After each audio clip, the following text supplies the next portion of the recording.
Hello friends, आज मैं आपको एक्यूप्रेशर से बताने जा रही हूँ जिन लोगों की नेक में स्टिफनेस आ जाती है और साथ में ऑक्सीपिटल लोब में दर्द हो रहा होता है। यानी जो पीछे का सिर होता है, ये वाला जो हिस्सा होता है आंखों के पीछे नीचे की साइड गर्दन से थोड़ा सा ऊपर वाला, उसे ऑक्सीपिटल लोब कहते हैं। उस जगह का दर्द आ रहा होता है और गर्दन में अकड़न आ जाती है, तो उसकी वजह से जो प्रॉब्लम आ रही होती है, तो उसका आज मैं ट्रीटमेंट बताने जा रही हूँ। प्रॉब्लम तो बहुत सारी हो सकती है कि प्रॉब्लम में रीज़न क्या हो सकता है नेक में स्टिफनेस का, कि आपकी कहीं सर्वाइकल जो वर्टिब्रा होती है, कहीं स्पॉन्डिलाइटिस तो नहीं है, डिस्क बल्जिंग तो नहीं है, ऑस्टियोफाइटिस तो नहीं है, ऑस्टियोआर्थराइटिस तो नहीं है, तो ये तो नेक से रिलेटेड कोई प्रॉब्लम हो रही होगी, नर्व कंप्रेस हो रही होगी, या फिर आपके ब्लड सर्कुलेशन ही ठीक नहीं हो रहा होगा नेक में, तो ये नेक की स्टिफनेस आ सकती है। और अगर कॉन्स्टिपेशन बना है, गैस हो रही है, तब भी नेक की स्टिफनेस आ सकती है। हार्ट अगर प्रॉपर तरीके से ब्लड नहीं सर्कुलेट कर रहा है, तब भी नेक की स्टिफनेस आ सकती है।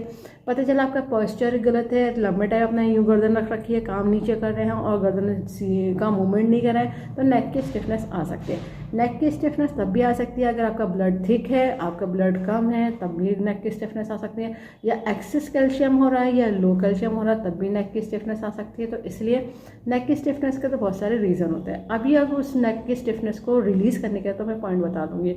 और साथ में ऑक्सीपिटल लोब में दर्द आ रहा होता है, क्योंकि अगर आपके ब्लड सही से सर्कुलेट नहीं हो रहा है, हेड तक नहीं पहुंचा, तो ऑक्सीपिटल लोब में दर्द आता ही आता है। ठीक है, तो इसकी वजह से क्या होता है, बहुत सारी प्रॉब्लम होती है। बेचैनी बनी रहती है, नींद नहीं आती है, दर्द बना रहता है, लेजीनेस लगती है, कभी कभी गुस्सा आता रहता है दर्द की वजह से, अगर दर्द का सॉल्यूशन नहीं मिल रहा होता है।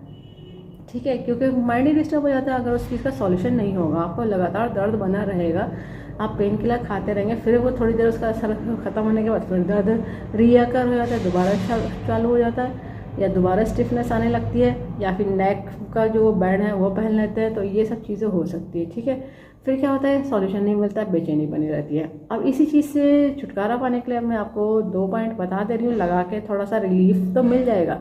पर प्रॉपर तरीके से अगर ट्रीटमेंट चाहिए तो क्या रीज़न डिटेक्ट हुआ है आपकी रिपोर्ट्स में, उसके हिसाब से पॉइंट अलग से ऐड ऑन करे जाएंगे। ठीक है, अभी जो है लगाने के लिए ज़रूरत होगी डॉक्टर टेप की, पेपर टेप की, किसी मेडिकल सर्जिकल की शॉप से ले लीजिएगा। 1/2 इंच का टेप है, स्किन फ्रेंडली टेप है, कोई और सा टेप नहीं यूज़ करिएगा, इस बात का ध्यान रखिएगा। जिन्होंने कोर्स कराया उन्हें पता है कि पेशे में यूज़ होती है बियॉन्ड मैग्नेट, जो एक तरफ से वाइट होती है, एक तरफ से येलो होती है, टोन सीडेड का काम करती है, प्लस माइनस एनर्जी होती है, नॉर्थ पोल साउथ पोल। ये बियॉन्ड मैग्नेट ह्यूमन बॉडी है के प्रेशर पॉइंट को स्टिमुलेट करने के लिए बनाई गई, इसमें पावर नहीं दी गई है जो ह्यूमन बॉडी है के प्रेशर पॉइंट को स्टिमुलेट कर सके, बैलेंस कर सके। पॉइंट जो मैं बताने जा रही हूँ टीसीएम का बताने जा रही हूँ। जिन्होंने टीसीएम पढ़ी है वो लोग समझ जाएंगे, बाकी लोग लोकेशन देख करके पॉइंट लगा लीजिएगा। टीसीएम के पॉइंट पे आपको बियॉन्ड मैग्नेट लगानी है। जिन्हें कलर की नॉलेज है वो लोग कलर लगा सकते हैं, पर जो लोग कलर लगाएंगे ये बात का ध्यान रखिएगा, अगर कलर पे पानी लग गया, पसीना आ गया, तो उसको कलर को पॉइंट पर रीअप्लाई कर लीजिए, वरना उसका फंक्शन खत्म हो जाता है। ठीक है, और अगर जो लोग कलर लगाएंगे तो कलर के ऊपर मैग्नेट ना लगाएं, या तो कलर से ट्रीटमेंट कर लीजिए या फिर मैग्नेट से ट्रीटमेंट कर लीजिए, दोनों में से एक ही मेथड करिएगा। पॉइंट की लोकेशन समझ लीजिए। ये हमारी इंडेक्स फिंगर है। इंडेक्स फिंगर में मिडिल फिंगर की तरफ जो मेरिडियन चलती है वो स्मॉल इंटेस्टाइन की चलती है, तो नेल के पास जैसी स्किन होती है ये वाली स्टार्ट होती है। यहाँ पे जो पहला पॉइंट आएगा स्मॉल इंटेस्टाइन का 1, और थंब में देखिए इंडेक्स फिंगर की तरफ ही जब ये थंब होता है इस जगह पे, तो ये जो अपर जॉइंट होता है, अपर जॉइंट से ये वाला हिस्सा, तो यहाँ पे जैसे ही ऊपर को मूव करेंगे तो ये पॉइंट आता है गॉल ब्लैडर का 20।